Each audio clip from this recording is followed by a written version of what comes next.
दोस्तों आज हम बात करेंगे Tata group and Tata Sons के former chairman Padma Bhushan Padma Vibhushan sir Ratan Tata ji के बारे में, जो कहते हैं I don't believe in taking right decisions, I take the decisions and then I make them right. आज हम बात करेंगे ऐसे पावरफुल पर्सनैलिटी की जब भी इनकी इंसल्ट हुई या जब भी उनके लाइफ में बहुत बड़ा फेलियर आया तब उन्होंने उस इंसल्ट को, उनके फेलियर्स को मैसिव सक्सेस में बदल दिया। जब रतन टाटा टाटा ग्रुप के चेयरमैन थे तब उन्होंने टाटा ग्रुप का रेवेन्यू 40 गुना बढ़ाया था और प्रॉफिट भी 50 गुना से ज़्यादा बढ़ाया था। तो चलिए आज जानेंगे ऐसे पावरफुल पर्सनैलिटी के बारे में जो इंडिया के रियल हीरो है और इनकी स्टोरी सुनकर आप भी इंस्पायर्ड हो जाओगे। तो दोस्तों वीडियो एंड तक देखिए और अभी तक आपने चैनल को सब्सक्राइब नहीं किया है तो जल्दी से जल्दी सब्सक्राइब कर देना ताकि आपको ऐसे ही अमेजिंग वीडियोस मिलते रहेंगे। रतन टाटा का जन्म 28 दिसंबर 1937 में मुंबई की एक पारसी फैमिली में हुआ था। उनके पिता का नाम नवल टाटा था और माँ का नाम सुनी टाटा। तब नवल टाटा ऑयल मिल के एमडी थे और उनकी माँ एक हाउसवाइफ थी। रतन टाटा जब 10 साल के थे तब उनके माता पिता का डिवोर्स हो गया था और जिसके वजह से रतन टाटा अपने दादी के साथ रहते थे। उनकी शुरुआती पढ़ाई मुंबई के जॉन कैनन स्कूल से हुई और उसके बाद बिशप कॉटन स्कूल शिमला से की और आगे जाके उन्होंने आर्किटेक्चर की पढ़ाई के लिए अमेरिका के कॉर्नल यूनिवर्सिटी में एडमिशन लिया। रतन टाटा पहले से ही काफ़ी शर्मीले थे और उन्हें समाज का दिखावा और चमक धमक ज़्यादा पसंद नहीं थी। वो अमेरिका में पढ़ाई के साथ साथ बर्तन मांजने जैसे छोटे मोटे काम भी किया करते थे। उनके लिए कोई काम भी छोटा नहीं था। 1959 में उनकी बैचलर इन आर्किटेक्चर की डिग्री कंप्लीट हुई। जब रतन टाटा अपनी पढ़ाई करके अमेरिका से लौटे तब उनकी पहली जॉब टाटा स्टील में लगी जो जमशेदपुर में थी और यहाँ पर रतन टाटा सारे मजदूरों के साथ रहते थे और उन्हीं के साथ काम करते थे।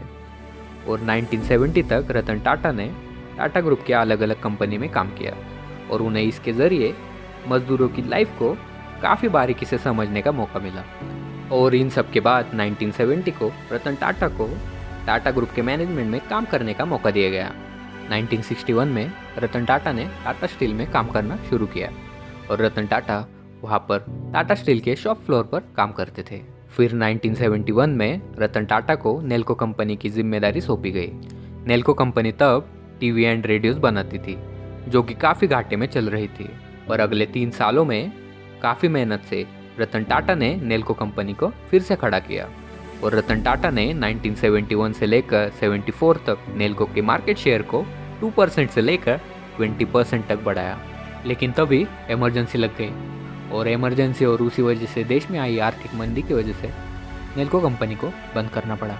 1975 में रतन टाटा ने हार्वर्ड बिजनेस स्कूल से मैनेजमेंट की पढ़ाई की और फिर उसके बाद इंडिया लौटे और फिर इंडिया लौटने के बाद 1977 में रतन टाटा को टाटा एक्सप्रेस मिल की जिम्मेदारी सौंपी गई जो कि डूबने वाली थी। रतन टाटा ने इस कंपनी को बचाने के लिए बहुत ज़्यादा रिसर्च और बहुत हार्ड वर्क किया। उन्होंने इस कंपनी के लिए मैनेजमेंट से 50 लाख की इन्वेस्टमेंट की मांग की पर किसी ने भी उनकी बात नहीं सुनी। फिर और एक ऐसा मोड़ आया जिसकी वजह से इस कंपनी को भी बंद करना पड़ा। ये रतन टाटा की लाइफ का दूसरा बड़ा फेलियर था और इससे पहले नेल्को कंपनी का बंद होना उनकी लाइफ का पहला फेलियर था। लेकिन रतन टाटा फेलियर से सीखने में विश्वास रखते थे। उन्होंने इनके इस दोनों बड़े फेलियर से बहुत कुछ सीखा और आगे बढ़े और आगे जाकर 1981 में रतन टाटा को टाटा इंडस्ट्रीज का अध्यक्ष बनाया गया और 1991 में रतन टाटा को टाटा ग्रुप का चेयरमैन बनाया गया। रतन टाटा जी ने अपने 20-21 साल के करियर में टाटा ग्रुप का रेवेन्यू 40 गुना तक बढ़ाया और प्रॉफिट को भी 50 गुना बढ़ाया। आज टाटा ग्रुप दुनिया भर में काफ़ी फैला हुआ है और टाटा ग्रुप की कंपनीज 150 देशों में 100 से भी ज़्यादा कंपनीज काम करती है। आज टाटा ग्रुप में 7 लाख से भी ज़्यादा एम्प्लॉयज़ काम करते हैं और टाटा ग्रुप एकलौता ऐसा ग्रुप है जो देश को अपने से पहले रखता है और अपने प्रॉफिट का 66% हिस्सा देश के लिए डोनेट करता है। टाटा पहले से ही कमर्शियल व्हीकल्स बनाती थी पर आम आदमी का कार का सपना उन्हें पूरा करना था। तब 30 दिसंबर 1998 को टाटा इंडिका लॉन्च की गई जो कि एकदम मेड इन इंडिया कार थी। रतन टाटा के लिए कार लॉन्च एक ड्रीम प्रोजेक्ट था जिसके लिए उन्होंने काफ़ी ज़्यादा मेहनत की थी और दिन रात एक करके डेडिकेशन के साथ काम किया था। पर लॉन्च होते ही उस टाइम टाटा इंडिका को बहुत सारे क्रिटिसिज्म को फेस करना पड़ा। बहुत सारे एनालिस्ट ने इसे क्रिटिसाइज किया था जिससे कि टाटा इंडिका के सेल्स पर निगेटिव इम्पैक्ट क्रिएट हुआ और मार्केट से काफ़ी अच्छा रिस्पॉन्स नहीं मिला और रतन टाटा का ये ड्रीम प्रोजेक्ट फेल हो गया और 1 साल के अंदर ही टाटा इंडिका फ्लॉप साबित हुई और इससे टाटा मोटर्स को बहुत ज़्यादा नुकसान हुआ और ये पूरी तरह से रतन टाटा का आइडिया था, इसलिए रतन टाटा को बहुत ज़्यादा आलोचनाओं का सामना करना पड़ा और इस हुए नुकसान की भरपाई भी उन्हें ही करनी थी। तब बहुत से लोगों द्वारा और मैनेजमेंट टीम द्वारा दबाव देने के बाद उन्हें ये सजेशन दिया गया कि टाटा मोटर्स का बिजनेस किसी और कार कंपनी को हैंडओवर किया जाए। तब रतन टाटा को भी यह आइडिया ठीक ठाक सा लगा, इसलिए अपनी मैनेजमेंट टीम के साथ अपनी कंपनी बेचने के लिए रतन टाटा बिल फोर्ड के पास चले गए। पर पूरी मीटिंग के दौरान बिल फोर्ड का रतन टाटा के प्रति व्यवहार अच्छा नहीं था। बिल फोर्ड ने बातों ही बातों में रतन टाटा को बोल दिया कि अगर कार बनानी नहीं आती तो क्यों बनाते हो और क्यों इस बिजनेस में आए, और ये कंपनी खरीद कर हम तुम पर बहुत बड़ा एहसान कर रहे हैं। और ये सुनकर रतन टाटा को ये बात दिल पर लग गई, ये बात उनके दिमाग पर जैसे हावी हो गई और वो इस बात को भुला नहीं पा रहे थे और वो उसी रात अपनी डील को बीच में छोड़कर वापस इंडिया लौट गए। रतन टाटा इस बड़े अपमान को भुला नहीं पा रहे थे और वो बहुत ज़्यादा अपमानित फील कर रहे थे। पर इंडिया लौटने के बाद रतन टाटा ने पूरा ध्यान बस टाटा मोटर्स पर देना शुरू कर दिया। उन्हें बिल फोर्ड को जवाब जो देना था। पर दोस्तों ध्यान रखिए, मीटिंग के दौरान रतन टाटा चाहे तो उसी वक्त बिल फोर्ड को जवाब दे सकते थे, पर उन्होंने उस वक्त कुछ भी नहीं किया, शांत रहकर चुपचाप वापस आ गए, क्योंकि उन्हें अपने सक्सेस से, उन्हें अपने काम से जवाब देना था। फिर रतन टाटा दिन रात रिसर्च में जुड़ गए। दिन रात मेहनत और डेडिकेशन के साथ काम करने के बाद उन्होंने फिर से एक कार लॉन्च की। ये कार इंडिका का नया वर्जन था, इंडिका V2, और धीरे धीरे टाटा मोटर्स ने रफ्तार पकड़नी शुरू कर दी।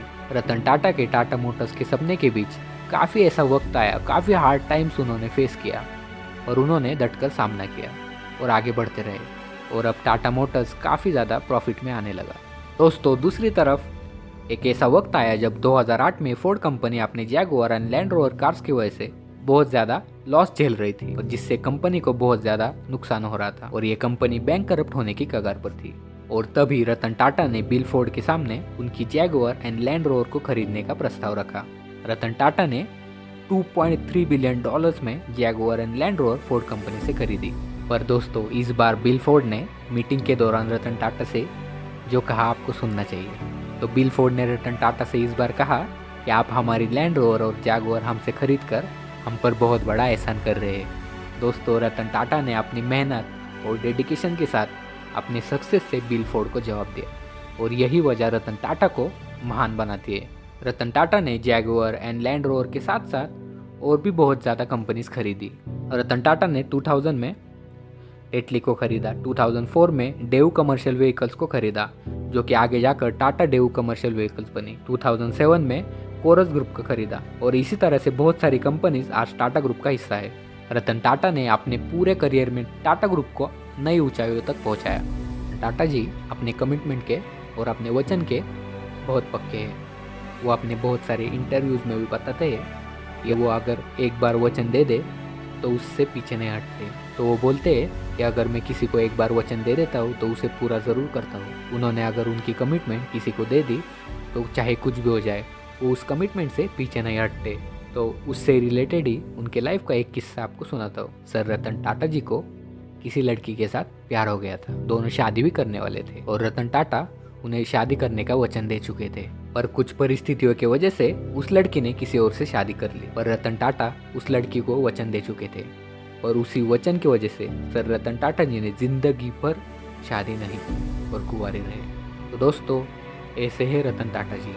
रतन टाटा जी को 2000 में पद्म भूषण पुरस्कार से नवाजा गया और 2008 में पद्म विभूषण से नवाजा गया। दोस्तों रतन टाटा कहते हैं ups and downs in life are very important to keep us going because the straight lines even on ECG means we are not alive. तो दोस्तों ये थी कहानी रतन टाटा जी की। तो आपको ये वीडियो कैसी लगी कमेंट करके बताइए और दोस्तों अगर आप इस चैनल पर नए हो तो सब्सक्राइब ज़रूर कर देना यार। And thanks for watching.